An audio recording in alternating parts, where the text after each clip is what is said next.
inside the Crazy Ant Farm. How are you? I'm so excited to be here. I was just asking who that cute little guy is on your shirt, and I have been informed that it's in Yes.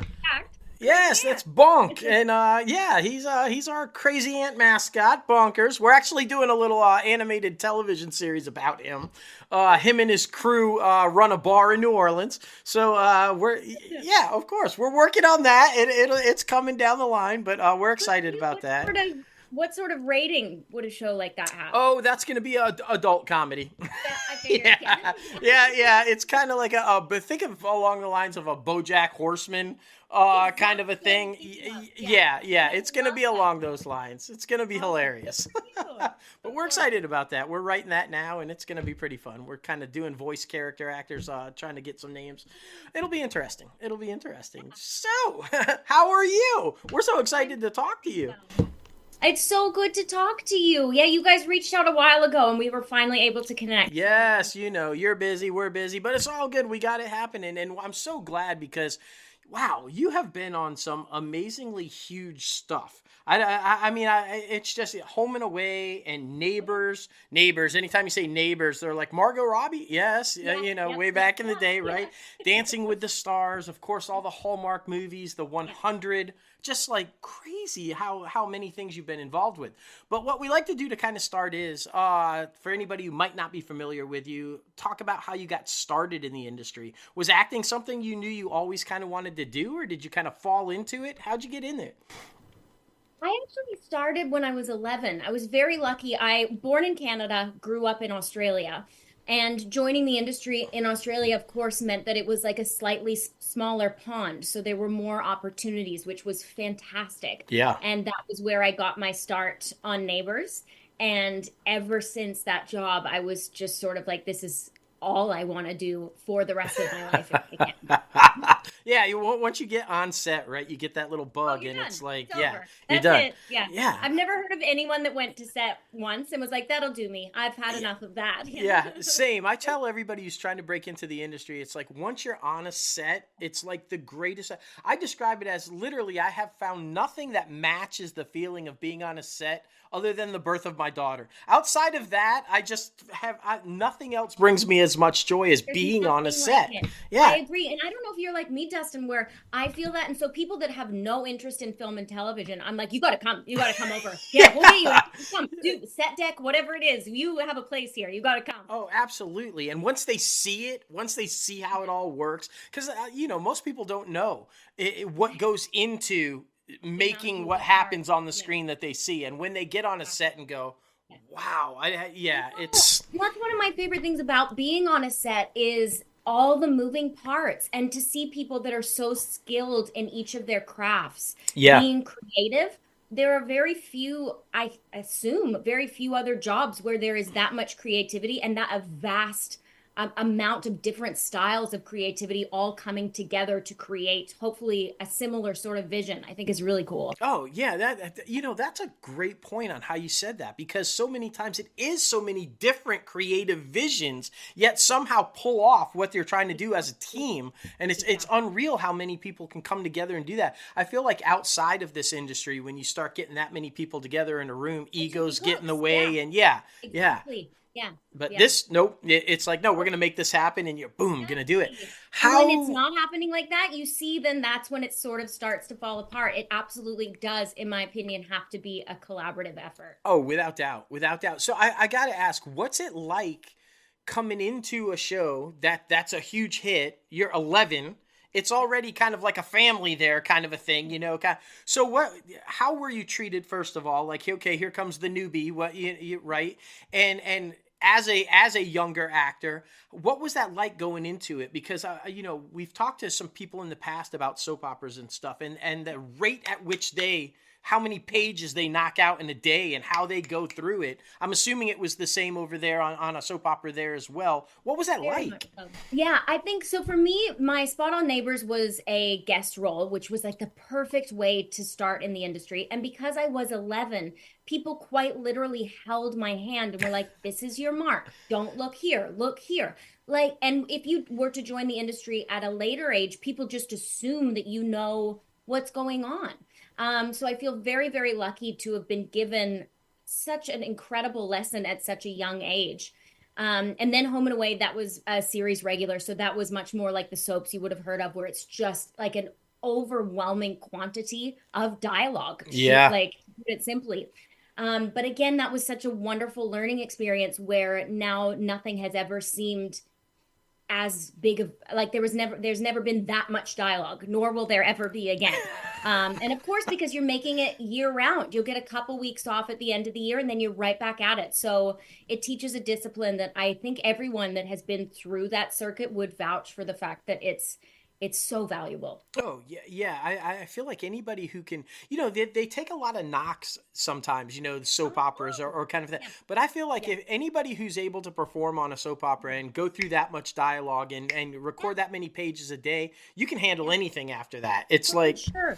And also the storylines, let's be real, ridiculous a lot of the time. yeah. So if you are able to sell those in a way that is in any way convincing to an audience, I know I've even had some experiences, with some of the Hallmark movies where it's like, this is kind of a little bit far-fetched, but to then take that on as a challenge and try and make it in any capacity believable, I think is a really fun sort of test as an actor. Yeah. So because it was an extremely popular character on Home and Away, and you were riding high, huge success, and you decided to walk away from it, right? Right, I right, know. right? Like, Tell you the truth, I don't talk about this very often. I didn't want to walk away, okay, but good.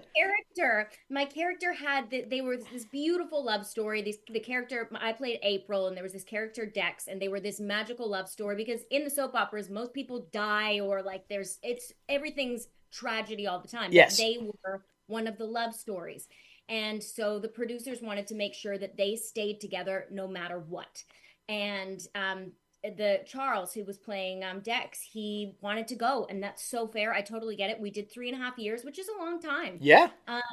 And when he was ready to go, it basically meant that I had to go. But I would, in a heartbeat, I would go back to Home and Away for sure. Oh, that's awesome. And good. I'm glad we cleared that up because Yes. everywhere, everything says you wanted to leave to jump to LA. And No, I mean, that's why like would you everywhere. say? So, Why would you want to leave Australia? No, like I mean, LA's great, but Australia's pretty wonderful. yeah, that's what I've heard. I've heard it's pretty nice. Yeah. um, I guess so. A couple of questions though, to kind of okay, so the character does end. You do come to the States. First of all, what two things? Transitioning from because you did start so young, 11, Yeah. right, and then transitioning into Mhm. adulthood and becoming Yeah. an adult Yeah. actor, right? That especially on our side of the pond here in the States and everything, and in Hollywood, there's there's some stuff there. It's dark, and a lot of kids don't make that transition, or they get caught up in problems and start to go down the wrong route. Yeah. First, how did you avoid that? How did you Yeah. avoid as a child actor not going down the wrong routes, not getting caught up in the bad side of things because it does exist?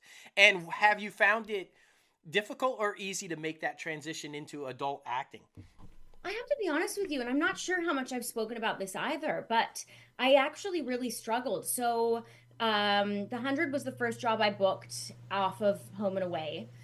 And that was, again, great show. I had a wonderful time on it, but my character, one of my first days was to do like simulated nudity, which I had never done before. Yeah. And I felt an overwhelming amount of pressure on my body. It was not what they were placing on it, to be very, very clear. There was no criteria or anything that they wanted my body to look like at all.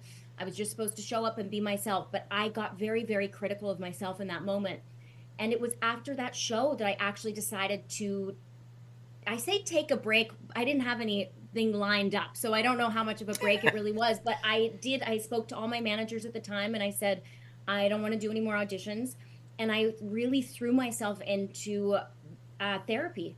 And I worked extensively with a specific therapist, and then I did group therapy on top of that as well. And I did that for several years until I was ultimately ready to say, like, okay, I can go back and try this again.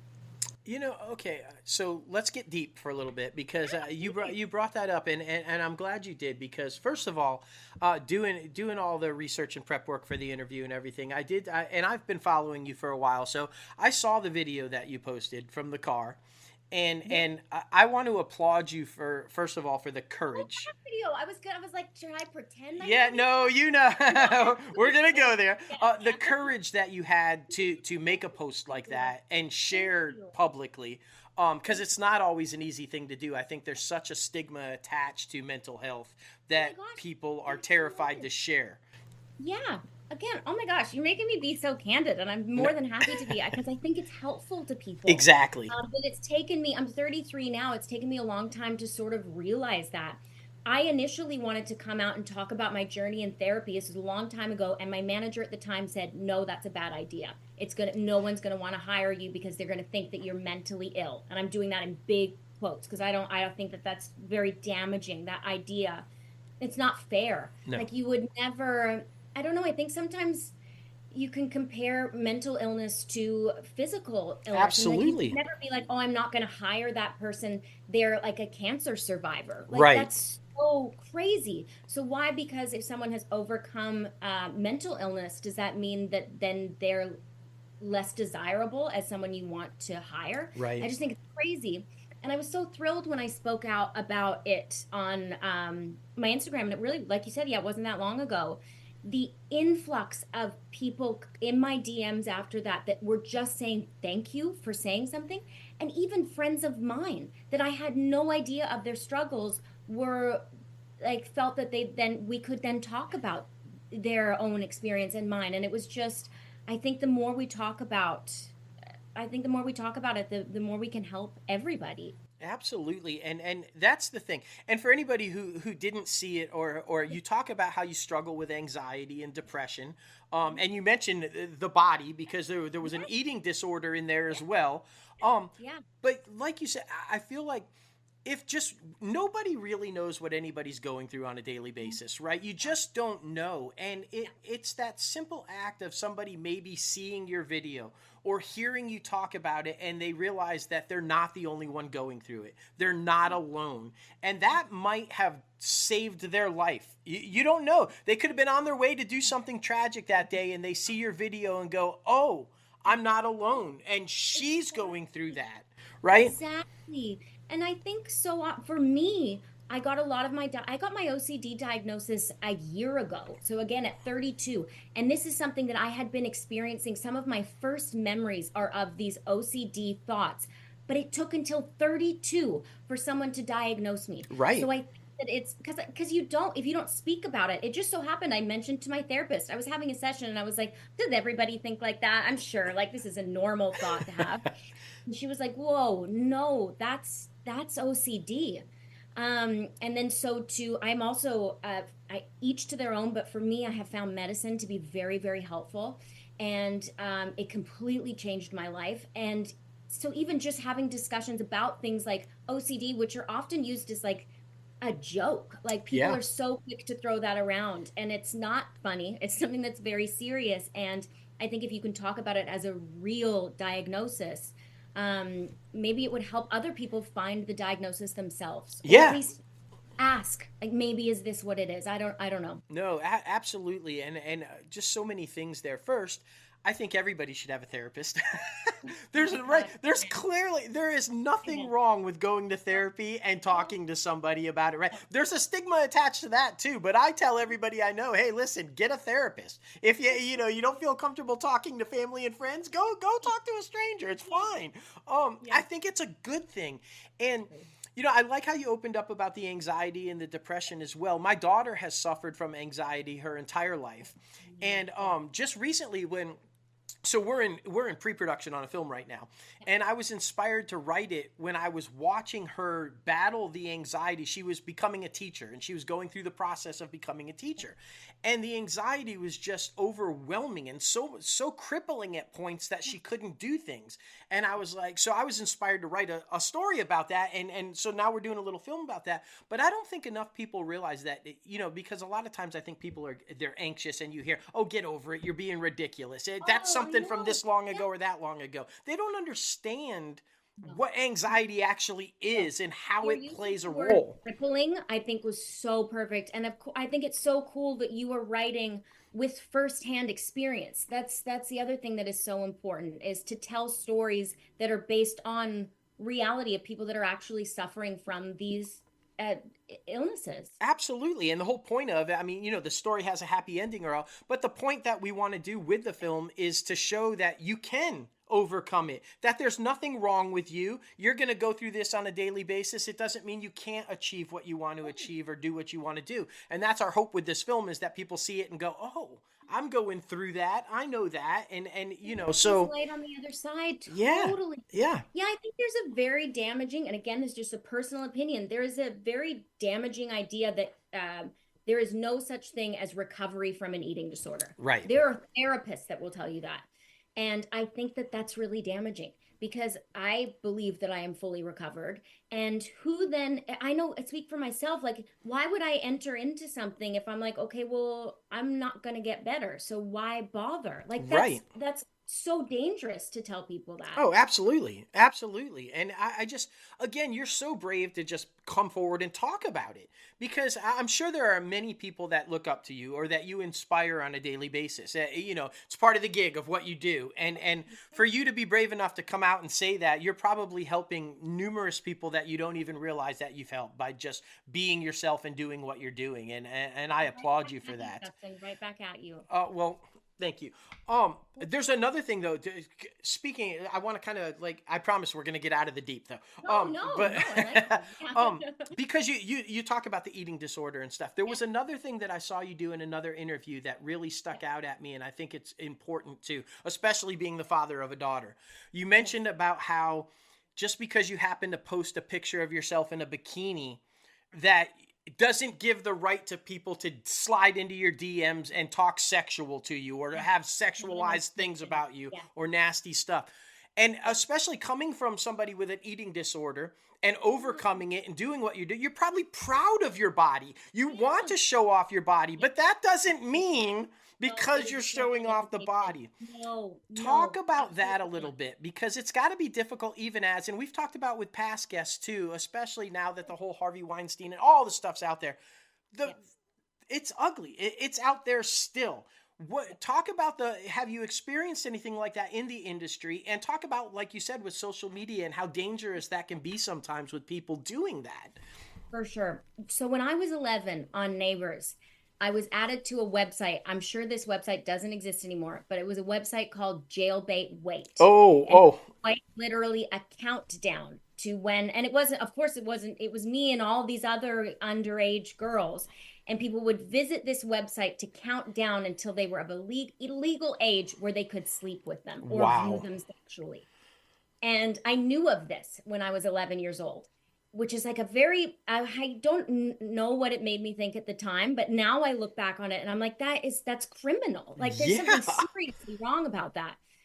And then it has continued to sort of, it plays into so many elements of this industry. It's like, I feel like people in some sense feel that they are invited to view you in a sexual way, and I'm sort of confused as to where they get that idea from. Yeah. And it needs to be a separation between, this is a woman in a bikini and this is something that this is an invitation for me to speak to her in a way that is of that nature. Yeah.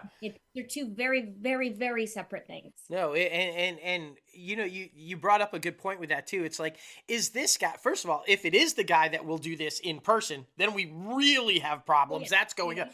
But you're right though. It's like, it's one thing when you slide into a DM and you do it. It's wrong. You shouldn't be doing it. It's disgusting. But I feel like so many of these men think that that's their shield. Oh, I can do this here, kind of.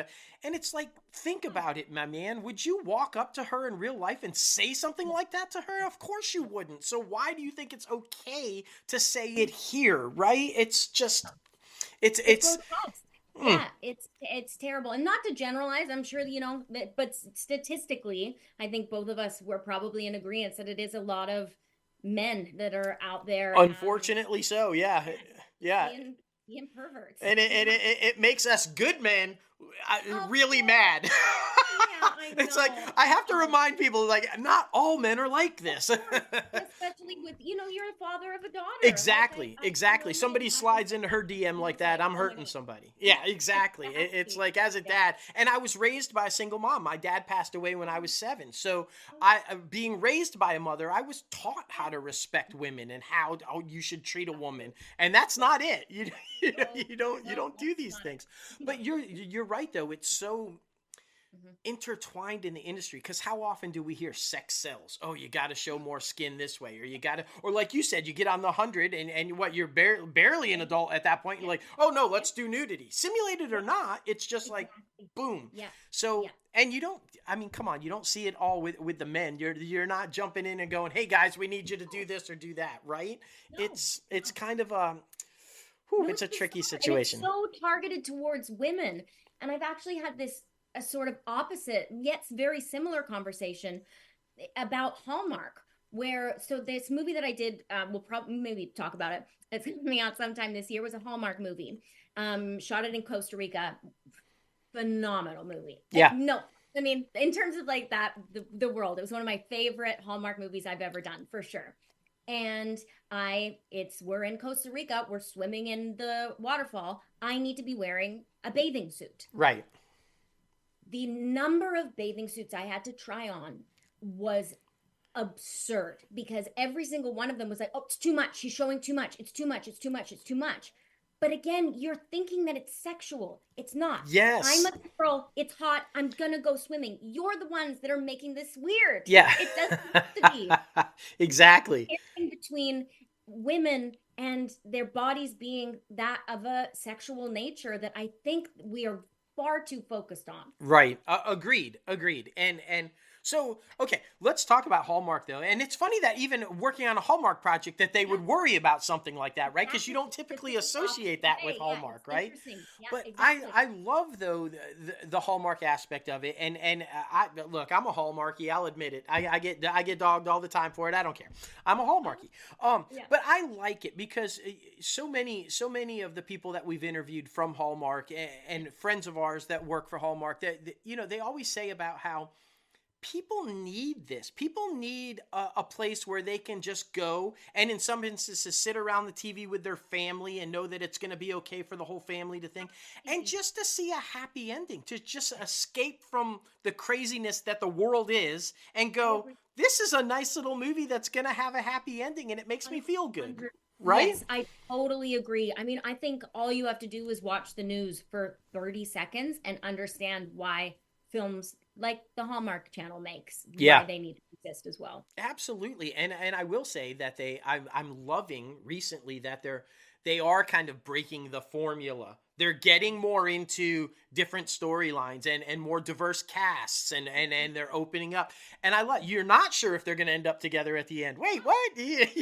So yeah, because wait a minute, they're supposed to have already done this. Yeah, But and I think you joked about, wait, well, I even got a kiss halfway through instead of waiting all the way till the end. Wait, what? yeah, So yeah. I love that they're doing that though. That and I think that might be the change in Mhm. leadership. But so I like that they're taking more chances. I see that they're taking you guys out of Canada and actually Gosh, traveling yeah, places and we're all like you over the said, world Costa. now. It's Yeah, crazy. Yeah, yeah, I it's love not that. just Vancouver. Yeah, it's Yeah. very exciting. Well, and I like too because you said let's to bring it back to how you kind of talked about working on Home and Away and how quick paced it was, and because these things, from what I understand, we've been told they're very quick from the time they get greenlit till the time you shoot to the time Oh, it yeah, comes on the air. It's boom, boom, boom.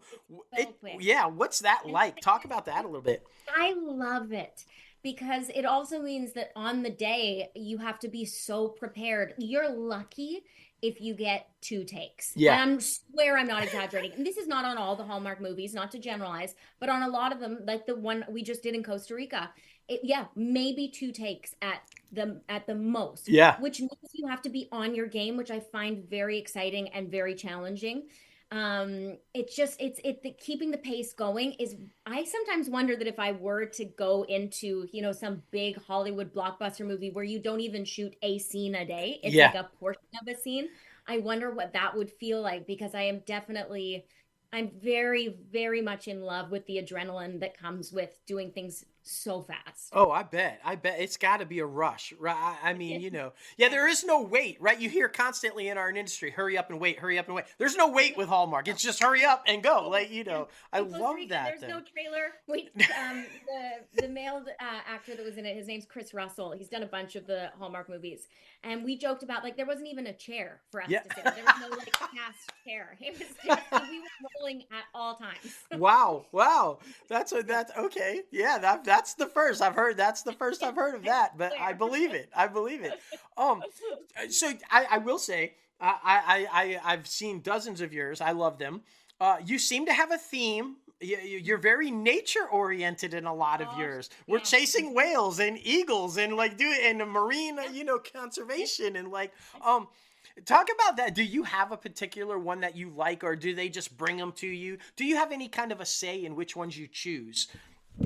I'm starting to get a bit more of a say, which is very exciting. And I'm also starting to find that I don't know if I'm getting lucky, but the ones that are coming my way are ones that I am very, very, very interested in. I do love the adventure ones, especially if we get to travel. Yeah. I also really like the mystery ones. We did that one, Nikki and Nora. Yeah. There is still more coming out. Yes. I know. They set it up for more. I need more Nikki and Nora. Like, how do you set it up? Oh, thank you. But we got by the writer's strike. It was just about ready to go, and then we got hit with the strike, and then we got hit with the actor's strike, which would mean we lost Hunter. Hunter King. And so we have there's two more ready to go for us to shoot. Hunter and I are both just waiting for that call. I would take it even a step further. Based on the success of the series that they've been airing lately, right? The Way Home and like all the, I think you guys should make a series out of it. I think a weekly series of you guys did. I loved the characters. I thought the dynamic back and forth was fantastic. I was hooked on that. I'm like, and when it ended, I was hoping, and then I saw there wasn't, and I'm like, wait, hello? Like, yeah. So we all heard, we were following along with what was going to happen, like on this side of it. And then I was terrified when Hallmark released like their list of ones that will not be continuing. I was like frantically scrolling through there. I'm like, Nikki and Nora was not on there. Yes. So they will come. They will come. All right. In time. But you're right with the series. I did just do, I was lucky enough to get to go back and do Signed, Sealed, Delivered. Yeah. I did 2 movies with them, which they're turning them out real fast. They're about to come out again. But again, they're like on their 16th or something crazy. Like, yeah. People, and it's wonderful. I think Hallmark really sort of honors its audience in that if it finds a following, like they will continue to make these films for them. So anyone watching, if you want more Nikki and Nora, let them know. We're gonna start a campaign because I want it, and we're gonna make everybody do it. Yeah, it's gonna be fantastic. And I like that they're taking chances too, because I feel like you can take Nikki and Nora in so many different directions now. Because when I first saw The Way Home, when I read the I'm like, this is a Hallmark show? I mean, you're talking about like supernatural time travel. I'm like, wait a minute, are we sure? But I like that they're taking chances, which means you could go in a very broad direction with Nikki and Nora on where you go in the type cases. So I think, we got to make that happen. I think so too. And I think it's also cool. I really like it that it was 2 girlies running the show. I really like that. Yeah. And I love the family aspect of it, the estranged sisters. I think it's set up to hopefully have a lot of longevity in it. Yeah, me too. Okay, now you brought up estranged sisters. Let's talk about jump over to Lifetime real quick. But I watched this one last night, and I got to tell you, I'm normally really good at really quickly right on getting plots and figuring stuff out quicker than I probably should. It makes it hard to enjoy things sometimes. But, that's just the nature of also being a huge film guy and writer, and like, I knew that's coming. But, and so while, I'm just going to say it's spoilers for anybody who hasn't seen it yet or whatever, like, while I figured the sister out almost from the get-go, the twist of him not being the guy, I never saw that coming. I was like, wait, what? This isn't the guy? That makes me so happy. Yeah. When I read it too, I thought the same thing. I was like, well, it's really obvious. And also it's in the title, Living with My Mother's Killer. She's only living with her sister. Exactly. Yeah. I was really thrilled that they put that extra twist in. And Grayston Haltz, who played Carson, I loved working with him. I found he's incredibly talented. And Leanne, who played my sister, again, it was a really impressive group of local actors. It was a really small budget film. Yeah. And we've now seen it. It's got a few in our local awards here. Both Leanne and I are nominated, which is awesome.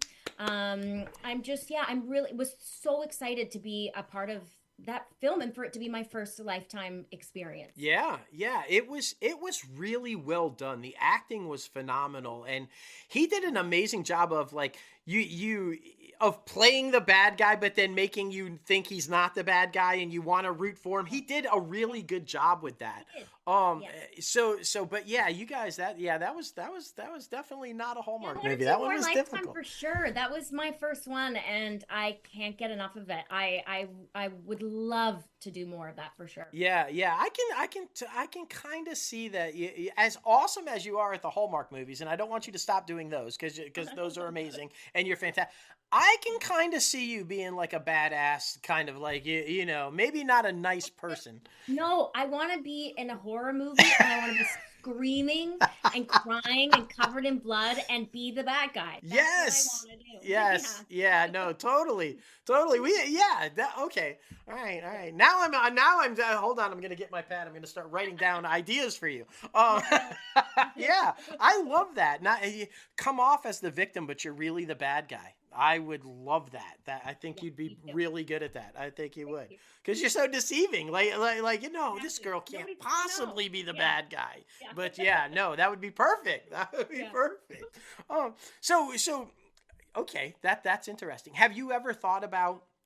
Because you can see the wheels turning right there. Have you ever thought about transitioning behind the camera and doing any type of work behind the camera, directing or writing or anything like that? I have thought about it. I don't have anything to say. So writing is out of the question. I don't mind. I really, really like collaborative writing efforts where people come with ideas and concepts and we can all work together, but I have nothing new to say, which is why I think it's so cool that you as a creator, like that is one of the things I find so impressive when people can just come up with something out of nothing. I think is brilliant. But directing, and again, directing's tricky too. When I see it done well, I'm like, no, that's scary. I don't want to do it. But when I see it done poorly, I'm like, well, maybe I could do it. I don't know. Maybe that's a horrible thing to say, but I think maybe we all sort of experience that even when we watch film and television. Sure. Like, or like that was very impressive. So yeah, we'll see. Right now, I'm so content on the side that I'm on of the camera. Sure. But I just keep it in mind because I think you could see that you'd be a really good director just based on this conversation and seeing your stuff in past interviews and stuff. I think you have a really strong understanding, and I think anybody who's a really good actor in front of the camera, I feel like will also be a good director in the sense that you understand them. Right, because I think to be a director, you have to understand the actors and make that work. So, and I think if you're coming from that side of it, you come at it at a different angle from somebody who's just directing, who's never been in front of the camera. You can always feel that when you're on set too. You can feel which directors are actors and which ones are not. Yeah. Yeah. No, I love that. Yeah. That's my favorite thing about it. I like finding the unknown people. That's my favorite thing is like, cause there's so much undiscovered talent out there. That's just phenomenal.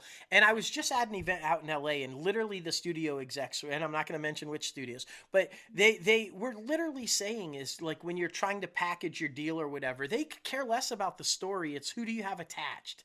And I'm like, you're missing out on so many undiscovered talents, not just from the acting, but from the writers and all these people, because you're only worried about.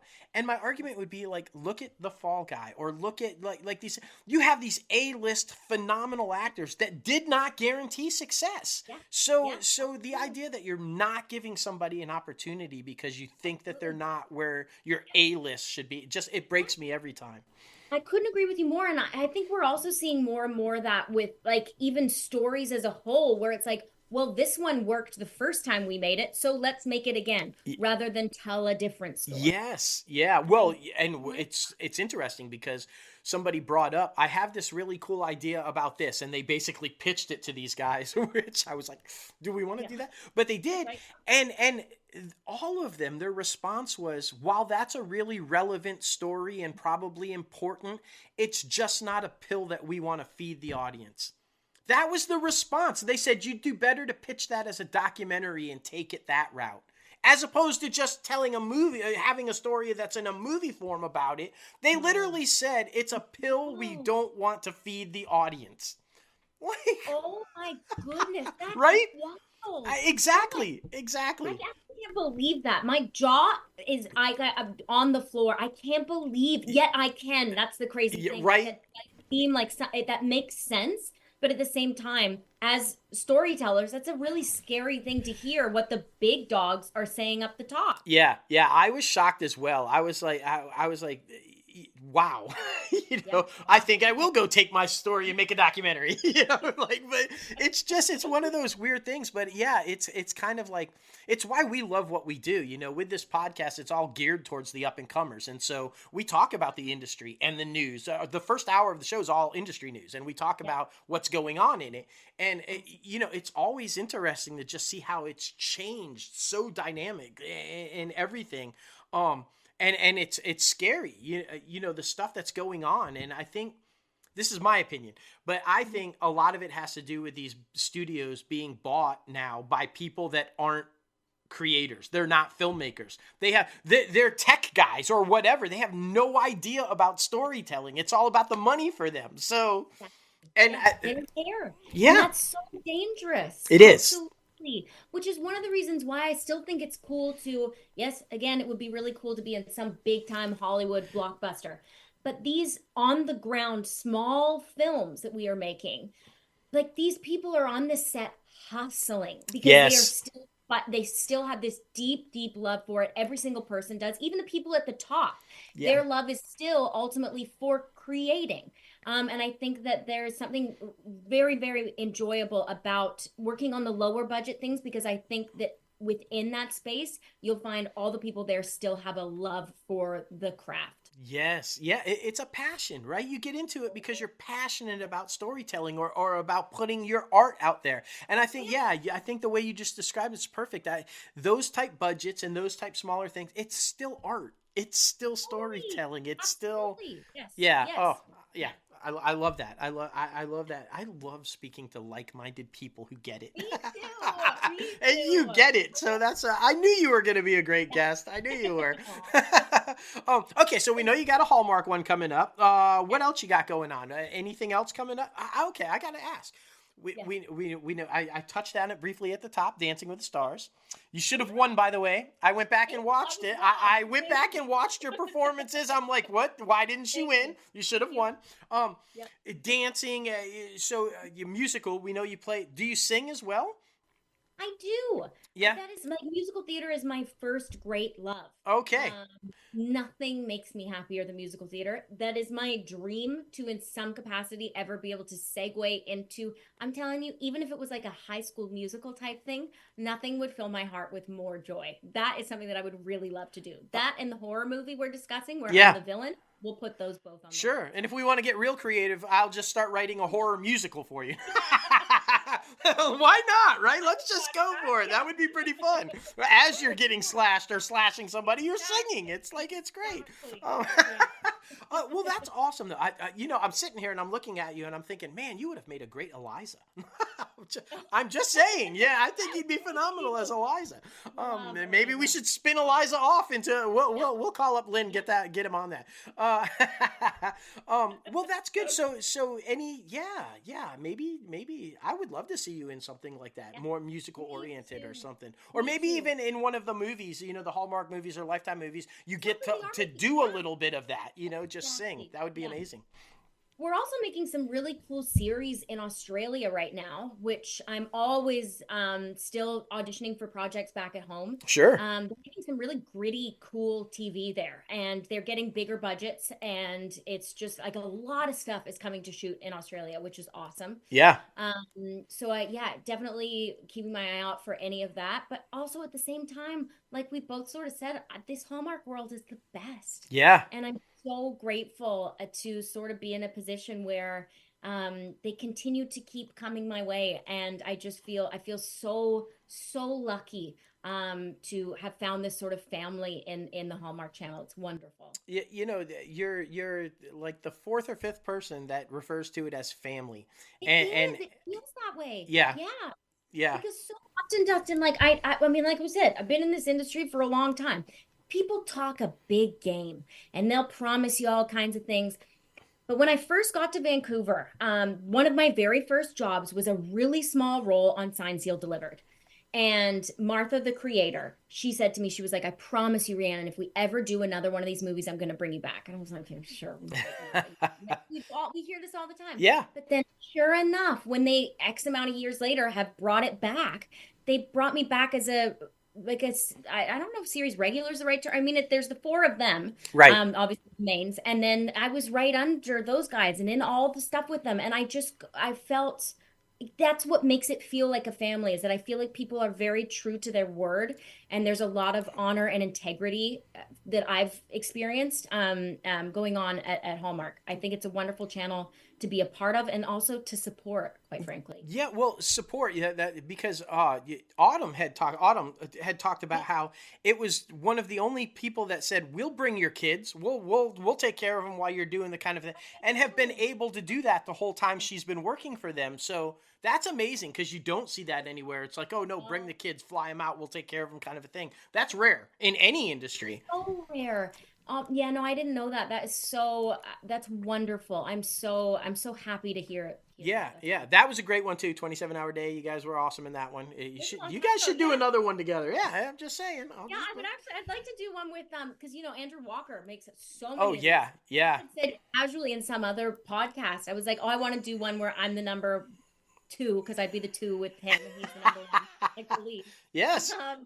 He messaged me back and he was like, yeah, let's make it happen. And so sure. I think he is definitely one of the big hitters up at in the without doubt. Yeah, it's what I'm aiming for. I'm aiming for a movie with Andrew Walker. Well, there you go. I think it's gonna happen. I really do think it's gonna happen. Or I'll take Tyler Hines again. I had a great time with him. I've been so lucky. I've had a lot of Yeah.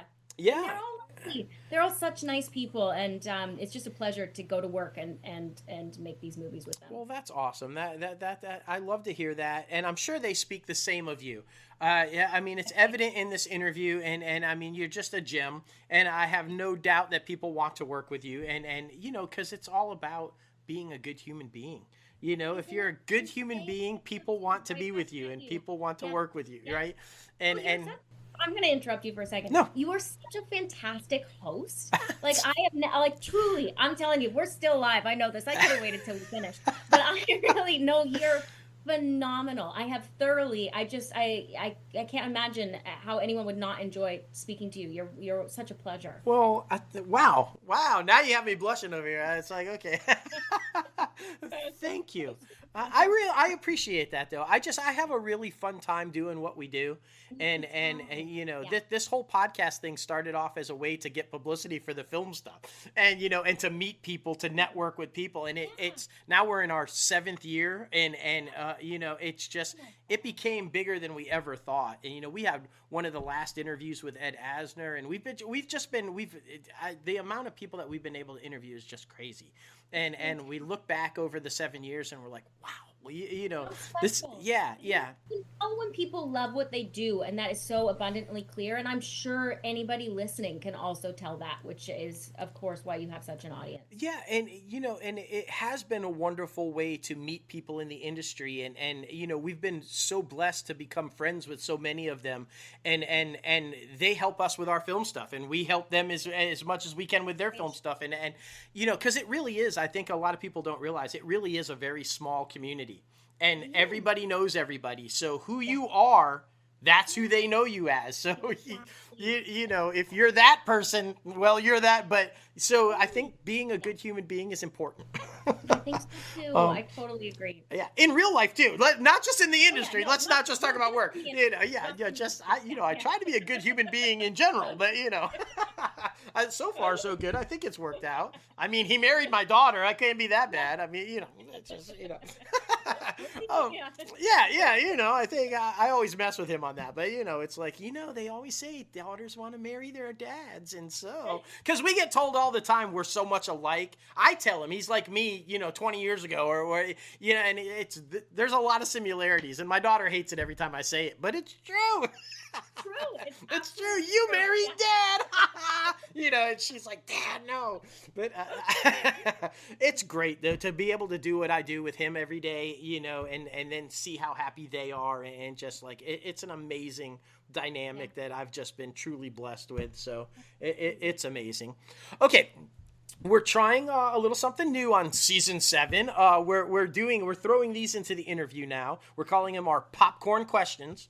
So I'm gonna hit you with some popcorn questions. Okay. First one being the funniest moment and or memorable moment on set. Oh no. Oh my gosh, I always get so stumped by this. And then whenever something funny or memorable happens, I think to myself, I have to remember this, and then I don't, I swear, and I'm so sorry. That was like the worst answer I could possibly give. I don't, but I promise you the next time we speak. All right. I'm going to hold you to it. All right, the second one's kind of fun. If you could live inside a film or a television show, which one would it be and why? Oh, one of my absolute favorite movies is Finding Nemo.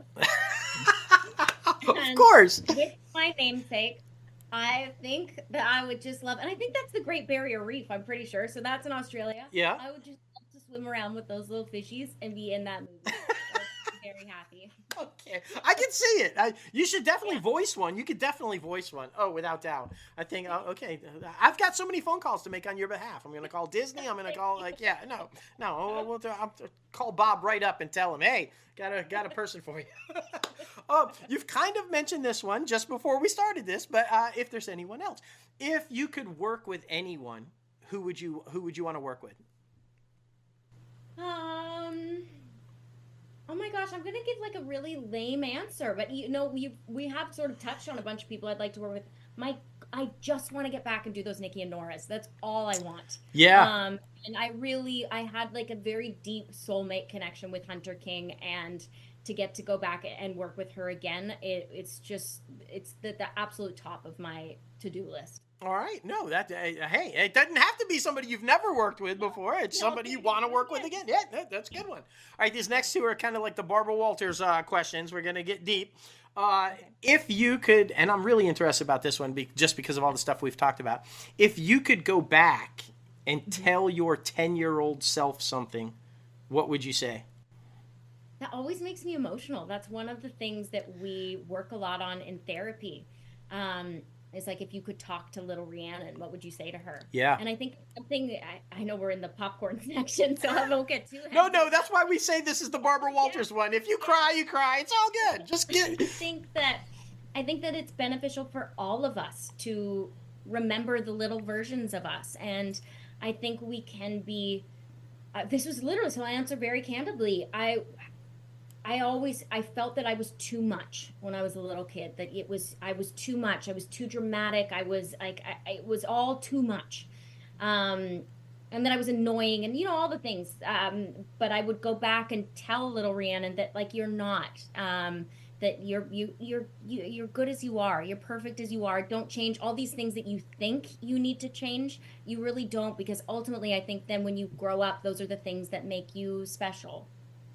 Yeah, exactly. Right? How many of us think that if we had done this differently, if we had done that differently, and you shouldn't do anything differently, because you are who you are because of, right? Exactly. And I do believe, and I know this is a privileged thing to say, but I do believe that everything works out for the most part, exactly the way it's supposed to. No, I'm a strong believer in that. I believe everything happens for a reason. I believe it happens when it's supposed to happen. And if you get off track, the universe has a funny way of putting you back on track to get you where you're supposed to go.